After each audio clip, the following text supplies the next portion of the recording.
Hey everyone, this is the Charisma Quotient. I'm your host, Kim Seltzer, a dating and makeover expert, where I will help you build confidence, make connections, and find love from the outside in.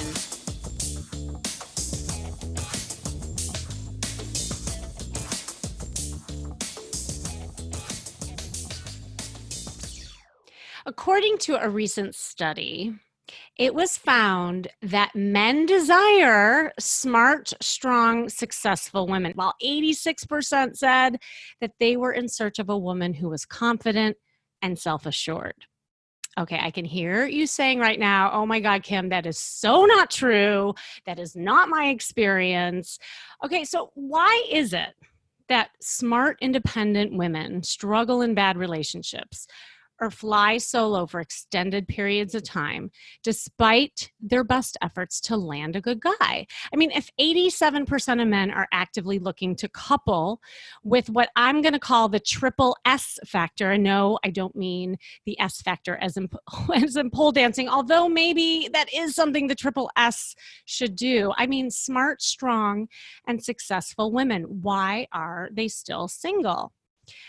I work with a lot of women who fit this profile and struggle with this, and they know exactly how to get what they want at work, but they find it really frustrating that the strategies they normally use in business and their personal life doesn't work to attract a man. And in some sense, and this is what I really find, they are trying to achieve a partner rather than attract one.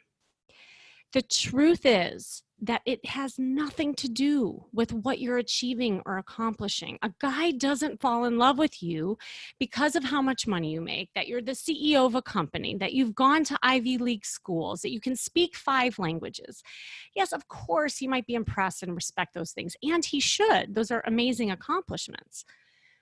But he falls in love with you because of how he feels when he's with you and who you are as a person. But here's the thing, and as a therapist, I really think that this is the core issue. Sometimes, even knowing who you are outside of work, your work identity, your success identity is the problem. I recently worked with a woman who was running her love life like a business to this point. And I don't mean that in the sense of her treating dating like a business, like really going after it. I mean, she was going after dating where she expected a return on investment. She was a financial advisor and she would help people invest millions of dollars. And on top of it, she came from an aristocratic family. She was a widow and she had a lot of fears of getting back out there to find love again. And here's the thing, she had a beautiful relationship with her belated husband. And she realized afterwards that she wanted something different this time around. She admitted that she didn't really express herself much. She was so busy taking care of the household, running her big estate and her business, that she never really stopped to think about her. And when I first met her, she would lead conversations with her accomplishments, with her schooling, with her big job, what she studied. And I stopped her and I said, I have a question for you. What do you love about yourself outside of your accomplishments? And she just kind of fell silent. She's like, I don't know what you mean. I said, I mean, who are you? Like, as a person, your personality, what you offer in a relationship. And it really stumped her because, you know, her whole life she was basing it on who she was and what she did for a living. And honestly, that's how she gained love, even as a little girl. So we really had to work on who she was outside of that work identity, how to receive, how to own her femininity, how to emote. So, of course, you know me by now. We went shopping first to really get her sexy confidence because she was dressing great, but she didn't have anything that was sexy. We did some flirt sessions, of course, and then we did some ongoing coaching around the self-love and worth outside her business. And of course, putting her dating regimen that consisted of dating sites, flirt outings, and social events. And I saw her confidence really grow, and she started leading with more fun and charisma. And of course, bam, she attracts this wonderful man who she is now traveling the world with. But this is the thing that almost like put tears in my eyes. She said, you know, for the first time, I feel like this guy really loves me. And she realized that it was just enough being her. So, with me on the line today is someone very special to me, both personally and professionally. And he specializes in helping smart, strong, successful women understand and connect with men. So, he's billed as the personal trainer for smart, strong, successful women. I love that. And he's a dating coach, and he's been helping singles since 2003. He's been at it a long time. He's really smart.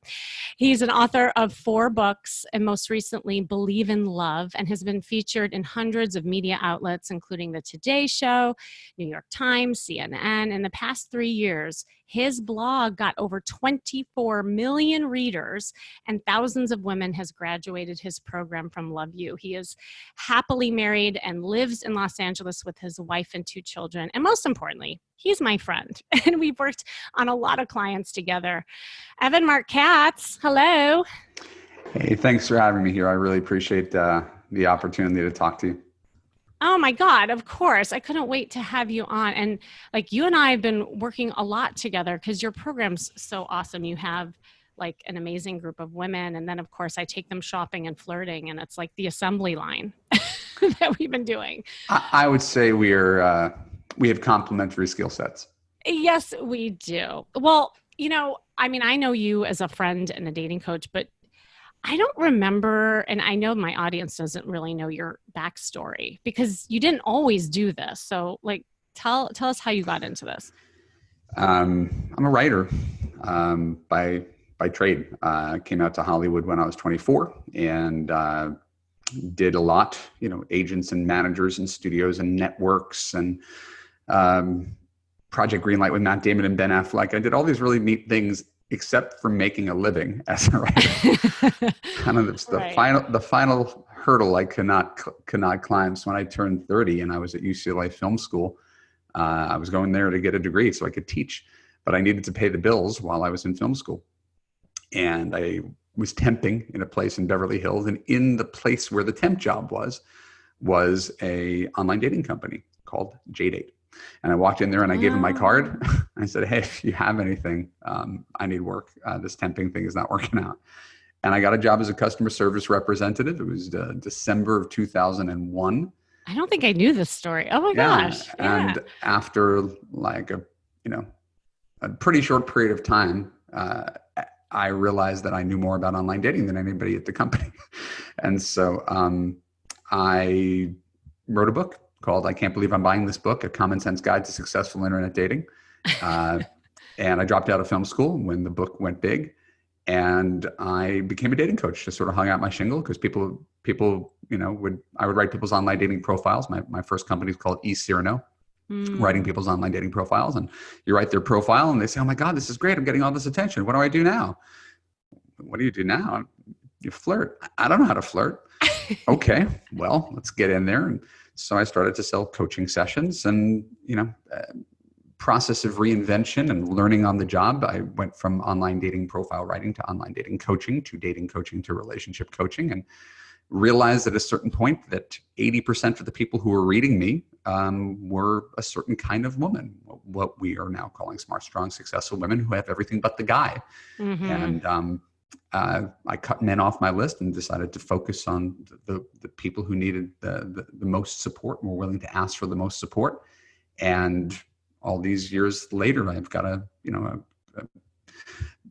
massive blog and podcast and newsletter and a course called Love U that teaches women everything they need to know about dating, relationships, sex, and men in 6 months.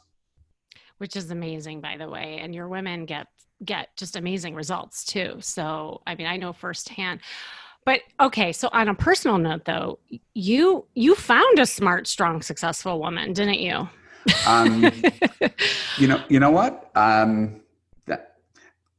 cannot tell a lie. That's my core trait is honesty, even though it's not always a pretty trait. My wife is not like my clients. My wife is my favorite person on the planet. We're celebrating our 11th anniversary, her 50th birthday, both coming up in November. But my wife isn't like my clients. My clients are who I used to date. Oh, you did? Oh, I didn't know that. Okay. Yeah, that's the origin story. Uh-huh. Is I realized I'm just like the women I'm coaching.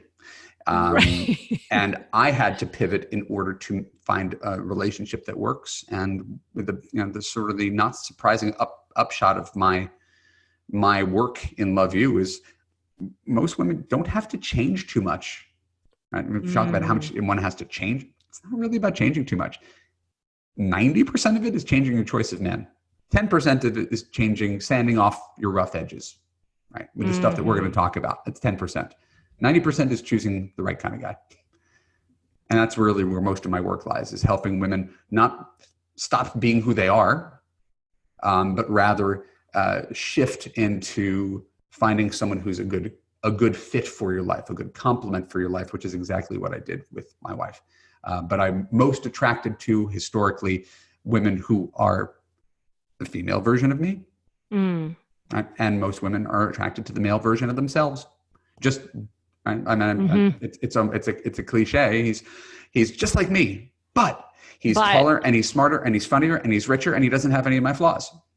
Right. So you want to date yourself with a dick. Got it. Yeah. Sure. Right. So that's a big piece of what we try to work on in our time together, is how to choose a guy who can endure for 40 years, not just someone who seems appealing on a dating profile. Or, sorry, my phone is ringing and I can't do anything about it. Oh, that's okay. So that's interesting. How did you, and then maybe this kind of leads into, what you teach, but how did you move from being attracted to those women, I'll just say that, to someone more like your wife? Like, what was the difference for you? I have a belief, and again, it's sort of the end point of Love You, and not to give away the punchline. Yeah. And we've probably talked about this privately. Good relationships are easy. Everybody who tells you relationships take work, that's how they're justifying their shitty relationship. Yeah. good relationships are fundamentally easy. And if most people look back on their lives, they wouldn't find too much ease. And so if you consider, I went out with, no joke, I mean, it's part of the origin story, I went out with 300 people, right, from 25 to 35 before I met my wife. I had a lot of experience, right, banging my head against the wall and wondering why I kept on bleeding. And it occurred to me that in giving advice to other people, and that's where coaching saved my life. I was coaching for 5 years before I got married. It occurred to me that I was not following the same advice I was offering to other people. And I'm not very good at hypocrisy. So I shifted. I tried something else on for size, and I was surprised to find out that it fit surprisingly well. I had a girlfriend who was, in 2006, her name was Trisha. She's lovely. I have nothing but good things to say about her. And she was funny and she's sweet and she's family oriented and silly and just good to the core, supportive. I mean, I could not go on. The problem with Trisha was that she was 25 and I was 35 and I needed a woman and not right. I was ready to get married. And she was like on her first job, and right, we're just in different places. But I tried something different and I was like, this is really great. I can't believe and she was like, she had a dead end job. She was an actress, right? I'm used to dating, lawyers or executives. But it's not about the job. It was about the person. The person Yes. and I were great. And I couldn't deny that we were great. So when I met the woman who became my wife, also was a little confused because it wasn't my type. It wasn't what I was used to. It wasn't my intense 10 plus chemistry, but it was so good. I was like, why would I screw this up? I'm the only guy who traded a 25-year-old woman for a 38-year-old woman. But it was the best decision I ever made. I mean, I do believe that I have the best marriage of anybody that I know, and which I do feel gives me authority to talk about what a healthy, happy marriage looks like. Yes. So, I think people kind of get stuck in attraction which is not to say that I'm not attracted to my wife. People tend to think in binaries, and it's not binary. Mm-hmm. Right? Well, here's what I'm most attracted to. Well, yeah, I mean, I get that. The problem is every person you've been most attracted to turned out to be a narcissistic douchebag. So maybe relying on traction as the major arbiter is not the best metric. And I think that's hard because attraction is the thing that comes naturally. It's the thing that turns off our ability to think critically. Everybody stays in a bad relationship with someone out of attraction, what we call being in love, which is really just lust and attraction. And relationships, 40-year relationships, are about what works. It's not about what looks good for the outside. It's not about showing off to your friends. It's, can we tolerate each other and get along and make 100 million decisions together for 40 years and not kill each other? Right. Well, no, completely different than whether you like totally his Tinder different profile. Yeah. And I really like, just to kind of go back to the beginning and how you broke I'm sorry. patterns. I kind of went off on a tangent. No, because I think this is so true and how I actually define confidence. It's about experience. And the fact that you dated a lot, really what you were doing is kind of dating yourself, right? And you're getting to know yourself with these different women. I use the metaphor all the time. It's like going shopping, right? Like you're trying on things for size and see how it fits and feels. And sometimes things that have low hanger appeal actually looks really good on. In fact, it fits. So, I think that was good that you had that journey. And I love what you said about it wasn't about the job, it was about the person. And I think this is exactly what we're talking about, because I think so many, smart, strong, successful women think that it's about the accomplishment. It's about they have all these theories, right, going on. And I thought it would be really fun to kind of list out some theories that I've heard, and I'm sure you have some too, that I hear these women talk about all the time on like they're, kind of like why they're still single or, maybe what they're hypothesizing. And then we can go through them. And as a man and as somebody who actually coaches these women day in and day out, I thought you could like give your point of view. Sure thing. My pleasure. Yeah. Okay. Yeah. All right. So this is something I hear all the time. I don't know about you, but I hear women say that men prefer women who dumb down. It's like, oh, well, he thinks I'm too smart and I don't want to dumb down for a man. Sure. So what do you think of that? Well, first of all, I think it's important to validate. I mean, like, this is the tricky part is right. People really like either or black and white answers. And when in fact, they're usually both and. So let's reframe this whole thing that we're going to do and say there is some measure of truth. There are men who are intimidated by you. There are. Don't go out with those men. We're not talking about those men. Right? That, like, it's important to acknowledge it's not just in their head. Right? It's a piece of it. So are there men who are intimidated by your success and your wealth and your beauty? Mm-hmm. Sure.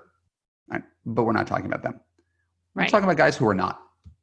Right? Why would they choose someone else? And you can go to evanmarckatz.com and go to Google Evan Marc Katz, why men don't like smart, strong, successful women, which again, they're my clients. So, I mean, if I'm saying that, it obviously has to, I'm not throwing them under the bus. It's basically because you acknowledge it at the top of our podcast. Mm-hmm. You're not simply being evaluated on what you bring to the table. Right. It's fundamentally about how someone feels around you. And that's usually where things go awry. What men and women value are not the same. And sometimes we think that they are. Yes, that's what I find too. Yep.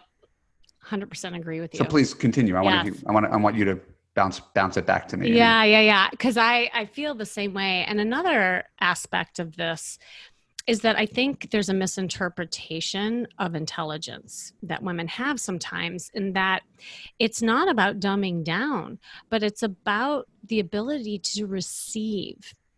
And I find that a lot of women who've been strong and independent, actually also for a longer period of time, they forget how to actually receive because they've been going, doing. That's right.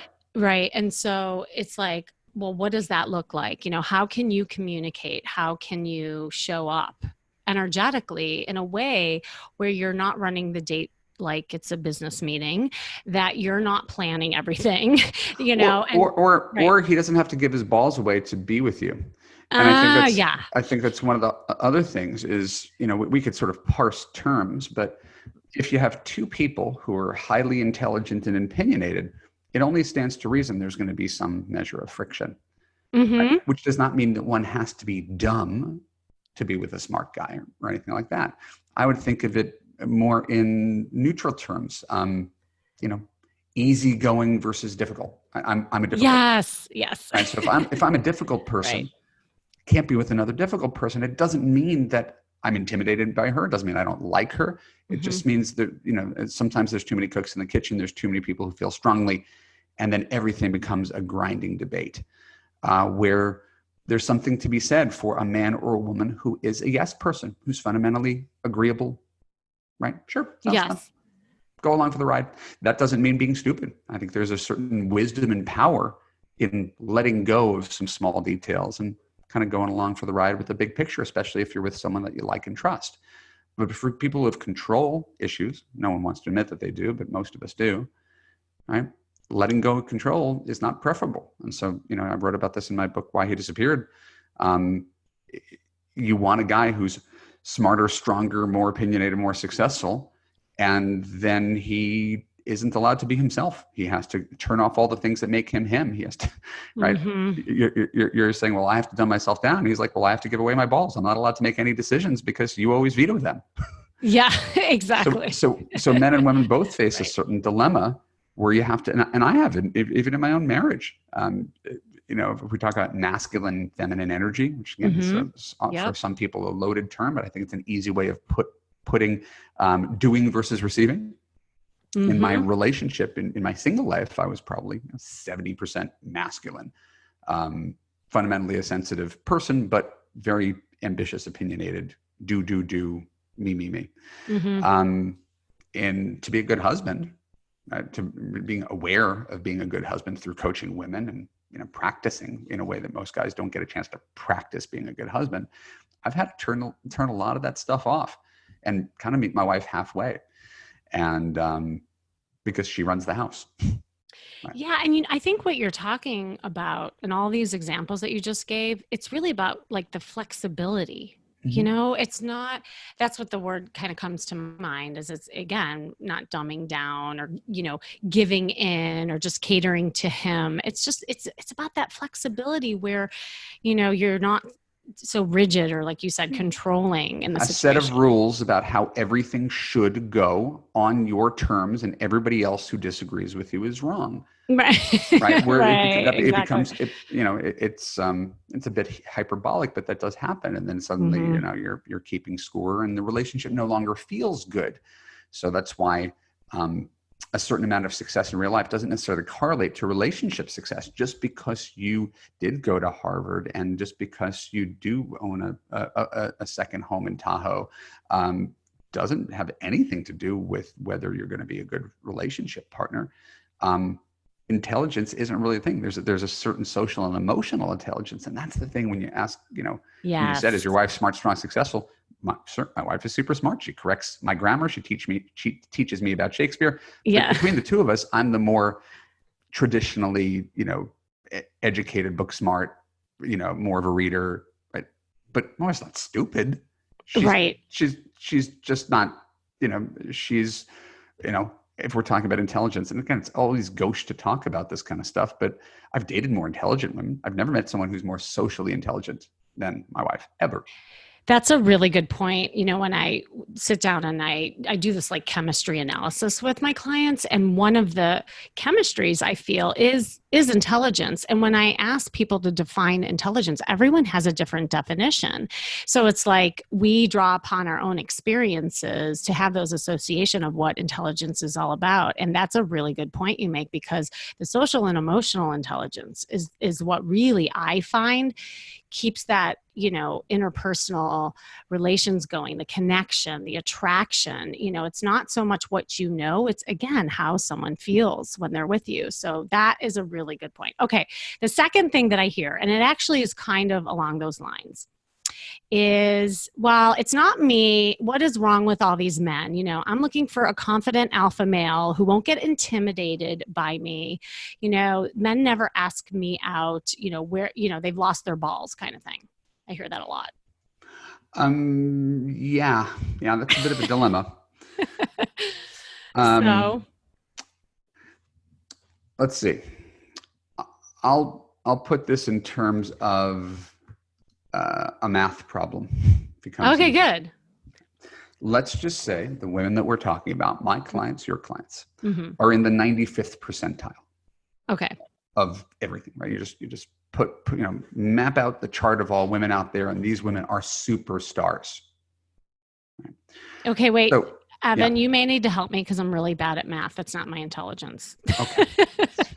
I'm just full disclosure. Okay, go on. I promise you'll be able to follow this one. Okay, cool. So if, and understand, men and women work different, because if Rupert Murdoch said, I can only marry other billionaires, Yeah. he'd be kind of screwed. So right. He just needs a blonde who's 30 years younger than him. So men and women, whether we like to admit it, are different. And what we value is different. But if we are talking about the kind of women you and I are talking about, she's generally going to say, I'm in the 95th percentile, which means I can't date anyone in the 95% below me. Oh, God. Yeah. Right. Okay. I can only date above me. Now, again, we could debate about what that means. My wife is not below me in any way, shape, or form. I don't think any woman listening to this would think that my wife is below me, or that I should think my wife is below me. But I'm the one who has the fancier education. I'm the one who has the bigger job and the money. She's not below me. So I don't know why men are below women, but this is a belief. I'm a great catch. I'm not going to date beneath me. So that leaves me 5% of men to choose from. Great. Your dating pool is now 5%. We haven't talked about kindness or consistency or communication or commitment or character. We've just talked about his outside credentials: tall, educated, rich, smart, hot. Okay. 5% above. So that's your dating pool. Problem exists when you realize, as we're talking about in this, half of those guys don't want to date you. Right? Because you're like them. He doesn't want to date himself. So we don't really factor that in. But among the guys who you want to date, half of them don't want to date you. And you'll say, oh, he wants a woman who's dumb. No, he's willing to date a first grade teacher if she's really nice to him. Right. And she's pleasant, and she's cute, and she's warm. She's kind. And when he comes home from work, she's happy to see him and isn't constantly criticizing him. That doesn't mean she's dumb. That woman could be a CEO and still treat him that way, which is why this is not about intelligence. This is about a feeling. So in the 5%, half the guys don't want to date you. And the other half of the guys who do want to date you, right, they're the male versions of you. What happens when two smart, strong, successful, busy, independent people date? A little bit of conflict, a little bit of ego, a little bit of ambition. Right? She travels all the time. He works really late. They don't make time for each other. They both want to get their way. They're better at talking than listening. It's all stereotypes, but you get the idea. So then we see, well, just how small the dating pool, the self-selecting dating pool becomes. It is so small. Oh my 95% of them are ruled out from the start. He's not 6 feet tall. He doesn't have a master's degree. I make 200. He needs to make 201. So that really, we're already at less than 1% of men. We haven't talked about any of their internal qualities that make them good partners. And we haven't factored in the fact that some of these guys aren't going to want you. And then when you get the guy who seems like he's great on paper and look at the rest of your life to validate this, things don't always work just because he's great on paper. So that is why I have been in business for 16 years. Bam. Said by Marc Katz himself. No, that's a really interesting way of looking at it too. And, I'll just piggyback off of the things that you and I work on together. And that is what a lot of times women can't see of themselves. It's the way that they dress. It's the way that their body language is also communicating to the men. It's the lack of feminine communication.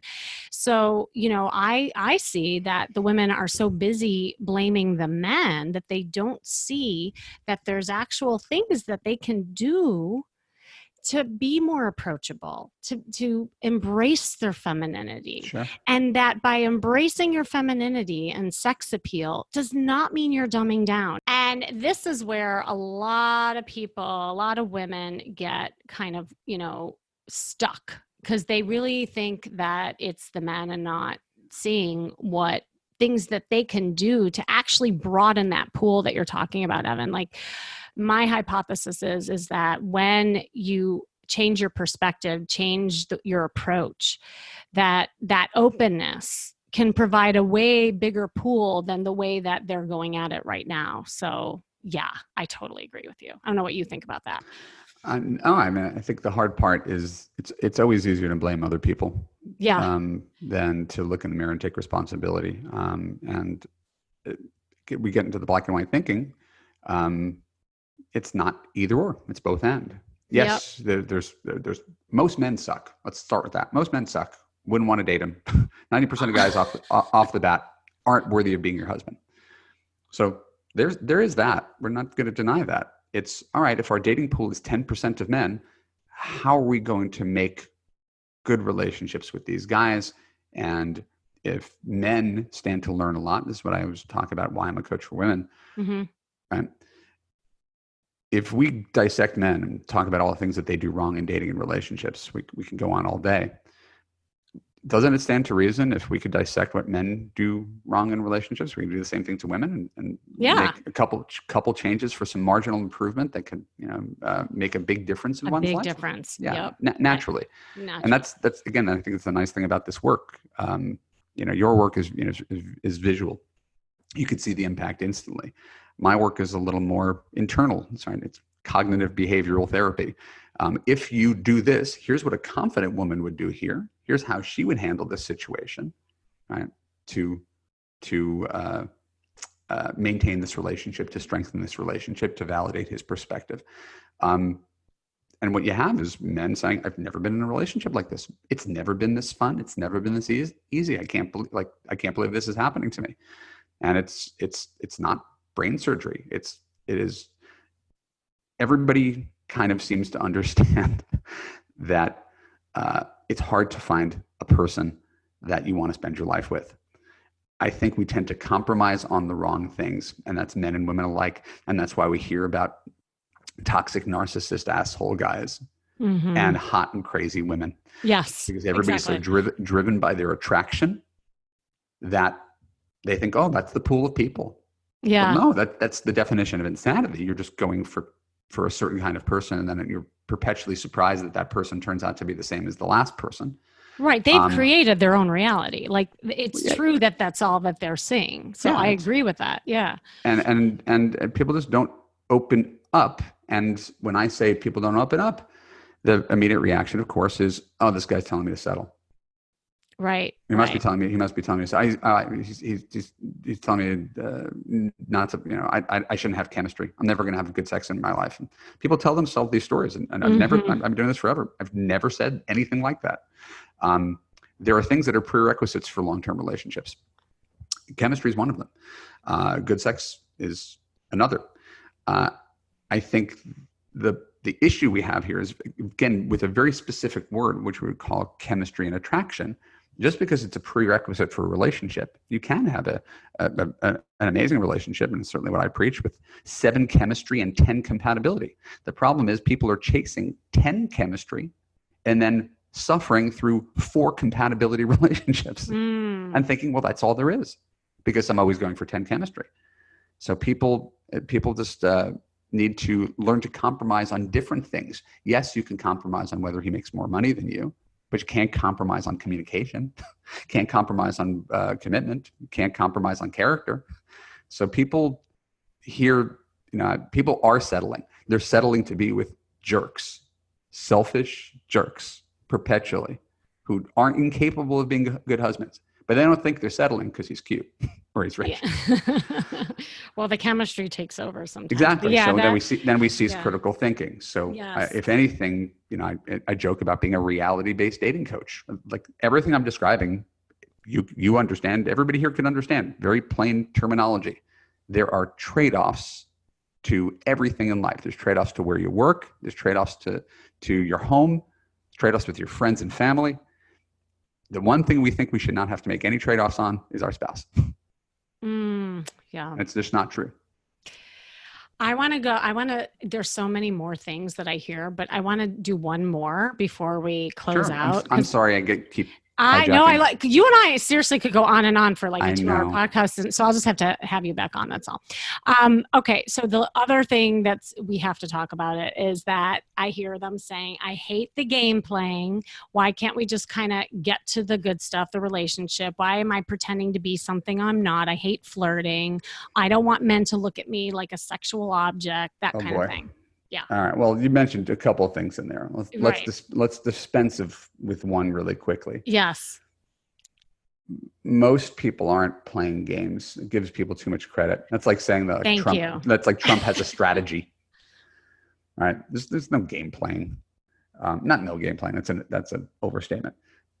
What you see when guys run hot and cold, when they text and then don't text, and they call and they don't call, and they see you and they don't see you, that is completely reflective of their state of mind. They don't know if they like you. They don't know what they want. They know they have a bunch of options, and it's all really confusing. So you're just seeing that in real time. He's not trying to jerk you around. He literally doesn't know which of the 16 women on Tinder he wants to meet on Saturday night.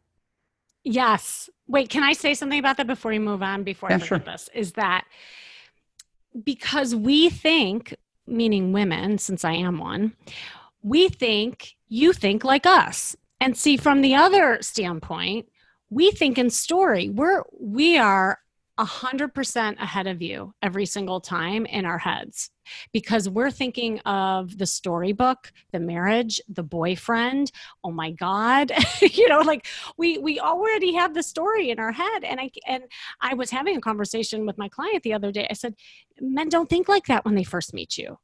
They just want to say, hey, do I like this person? She's cool. Maybe I can see her again. Like, it's almost like simplifying it, because we complicate it a lot. And so, yeah, I do see the big rub there.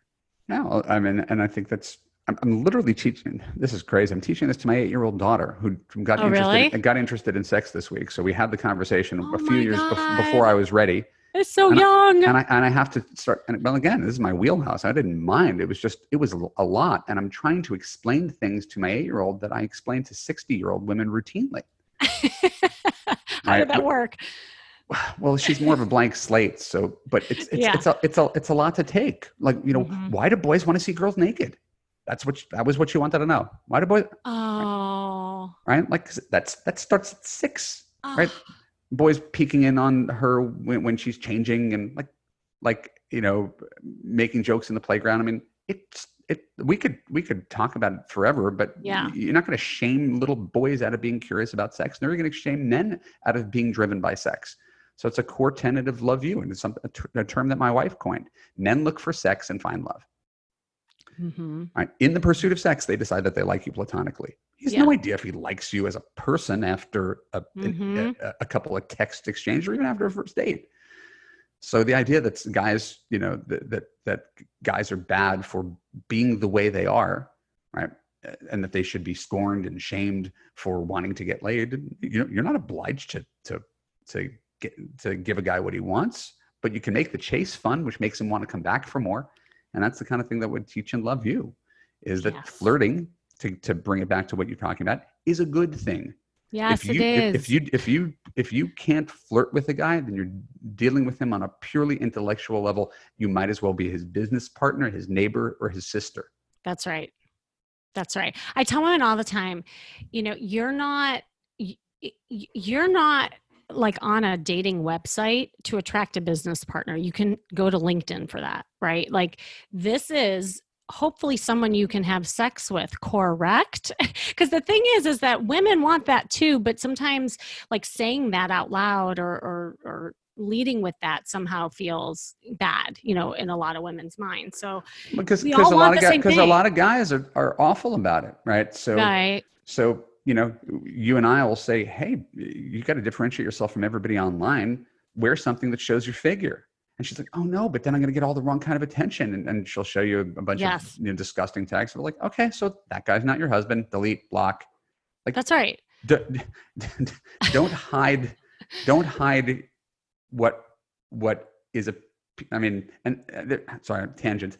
There's an old OkCupid study that talks about the cohort, the demographic cohort that benefits from cleavage in online dating photos. You know what that really? You know what that demographic cohort is? What? Women over 50. Oh, nice. Love it. Because often they start to not feel as good about their bodies, desexualize themselves, yes, posit themselves as mothers and grandmothers, and right. And the 58-year-old guy still wants to get laid. Yes. Right. And get married, not one or the other.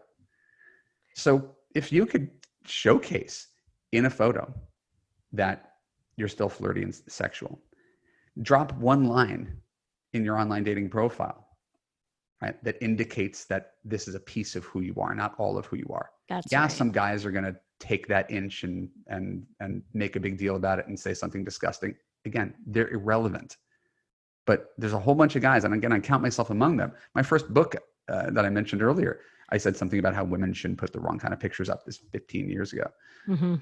And then I realized, oh, that would mean, I said, you don't want to attract the wrong kind of guys. Then I realized, oh, that means me. It would attract guys like me.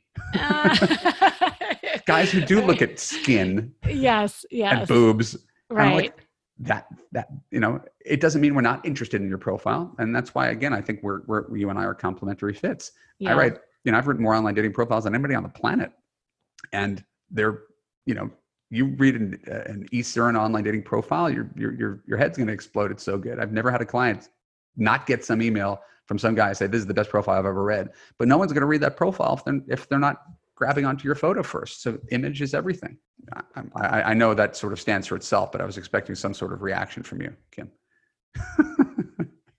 Sounds like your internet's not working. Yeah. Can you guys hear me? Well, at least we're at the end. Oh God. Well, if Evan asks that or says that one more time, we react to that, I think we'll be good. Okay. Yeah. Say that one more time. Cause I did react. You didn't hear me. No. It's all right. It's okay. Not a big deal. I don't know exactly my entry point to repeating myself. Anna, what did you hear last?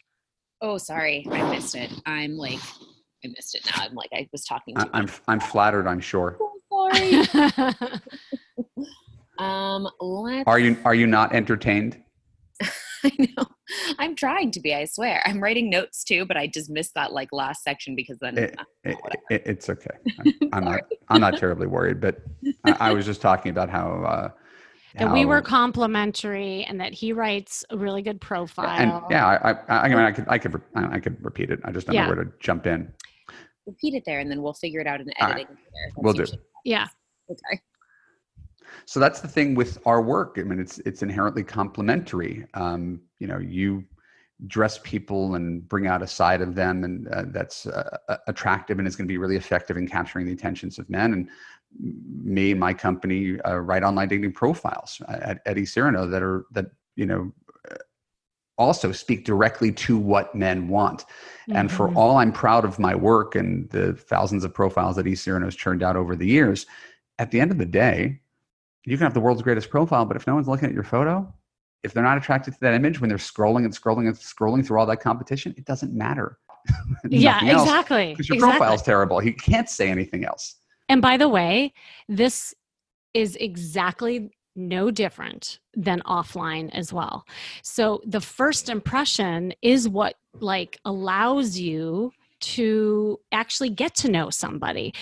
People say to me all the time, well, I don't want to change who I am. Like, this isn't about changing who you are. It's about marketing yourself in a way so that people get to know who you are. Exactly. And, you go to right? a job interview, you're not going to wear, t-shirt and jeans, and you're not going to hand them a resume that was written on a napkin.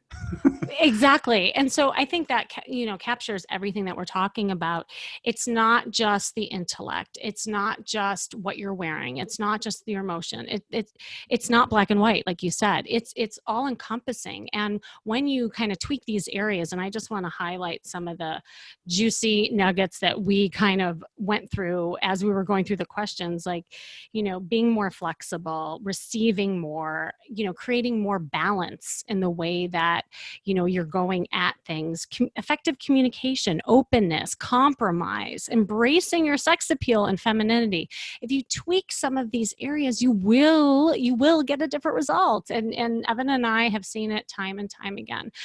Well, Evan, this was amazing. And I know you and I could go on and on and on, but we must end. And so hopefully this is like foreshadowing to part 2 of our next one. Did you have any parting words of wisdom, and let people know how they can find you, of course? Parting words of wisdom. Yes. I guess I would want to part with something that's gentle and conciliatory. And it's really easy to listen to people who give dating and relationship advice to women, and are telling women things that they can do better, and feel attacked. Or as if we're somehow defending all the flaws of men. And none of that is true. I make a big distinction between advice that is destructive and constructive. Destructive is intended to hurt you. Constructive is intended to help you. So anything you heard that might have pushed your buttons today was intended as constructive, designed to still be yourself, just make the most of your opportunity. And what I talk about is it's not about right and wrong. It's about effective and ineffective. If what you're doing is working, by all means, keep doing it. And if it's not working, hopefully you can take something that you heard in today's podcast and bring it into your real life. For me, my name is Evan Marc Katz. My website is evanmarckatz.com. I give away more free dating and relationship advice than anybody on the internet. And you give me your email address and enroll in Love You, and I will take care of you and make sure that you get the love you deserve. Yes. And his blogs are amazing. Your writing's just incredible. So Evan, thank you for joining me today. Of course, this has been the Charisma Quotient. I'm your host, Kim Seltzer. And remember, you can build confidence, make connections, and find love from the outside in. And if you want to know more, make sure you go to my site, as always, seltzerstyle.com. And if you want to learn how to stop achieving and start attracting love in your life, then hop on a free breakthrough call with me by signing up through my link in the show description, and I will help you map out a plan. And stay tuned until next week with more tips on how to feel and look fabulous every day.